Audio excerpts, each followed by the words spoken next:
বিবাহৰ সময়ত সঠিক বিবাহৰ সময়ত এটি সংলাপ আপোনালোকৰ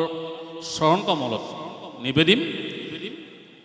যদি হঠাৎ কিবা ত্ৰুটি বিচ্যুতি হৈ যায় তেতিয়াহ'লে ক্ষমা কৰিব দক্ষই সঠিক বিবাহ মণ্ডপলৈ লৈ গৈছে বাটত কান্দি গৈছে নাকান্দিবি সতী নাকান্দিবি সাসুনাই আজি তোৰ শুভ লগ্ন চাপিছে ওচৰ তোৰ এই স্বয়ম্বৰৰ নিমিত্তে তোৰ পিতৃ এই দক্ষ প্ৰজাপতিয়ে কি অভিনৱ সাজেৰে সজাইছো এই স্বয়ম্বৰ স্থলী পিতৃদেৱ গুৰুদেৱ দেৱৰ হিয়াৰো আমন্ত্ৰিত নিপতিবৃন্দ তোৰ বাবেই কৰিছে অপেক্ষা যায় পিতৃ মাতৃ দুয়োৰে দিছো আশীৰ্বাদ বিধাতাৰ আশীষ নিৰ্মালি শিৰ পাতি লৈ যাক বাহি যা পিতা নকৰিবি পলম নকৰিবি সংকোচ ধীৰভাৱে স্থিৰ হৈ ভালদৰে কৰিবি বেচিত যাকেই হয় মনপুত তেওঁৰ গলতেই তোৰ সৌ বৰমাল্য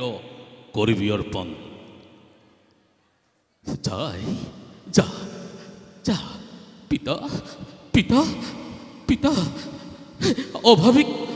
অভাগিক কৰিব মাৰ্জনা আই উপস্থিত সভাৰ মাজত নাই মোৰ উপাস্য দেৱতা এই কলিহতী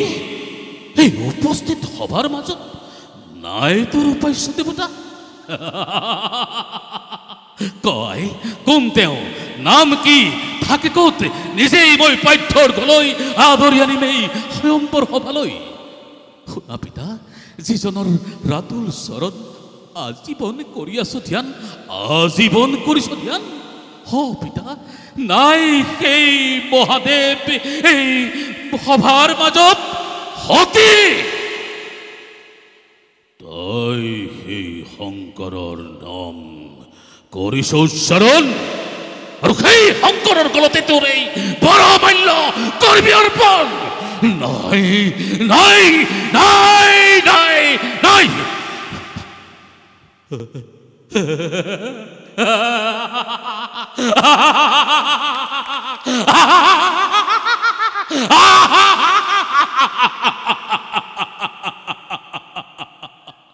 হাজলি তনয়া মোৰ কি বুজিবি তই সংসাৰৰ মহিমা হেৰ তই নাজানো শিৱৰ বিষয়ে তই নাজানো শিৱৰ বিষয়ে হল সতী হল জটাধাৰী ভংগ শংকৰ ডিঙিত সৰ্পমালা গাত ভস্মধূলা হলাহল বিপান কৰা নীলকণ্ঠৰ বিভৎস ৰূপে দেখিলেই গানম তোৰ উঠিব শিয়ৰি পিতা ৰজাৰ নন্দিনী তই ৰজাৰ নন্দিনী নহয় তোৰ বাবে যোগ্য সেই ভংগ শংকৰ পিতা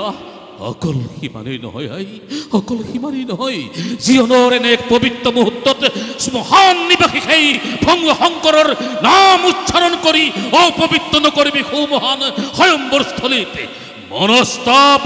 নিদিবি দক্ষক হিমাদ্ৰীৰ সদৃশ মোৰেই উচ্চখীৰ তই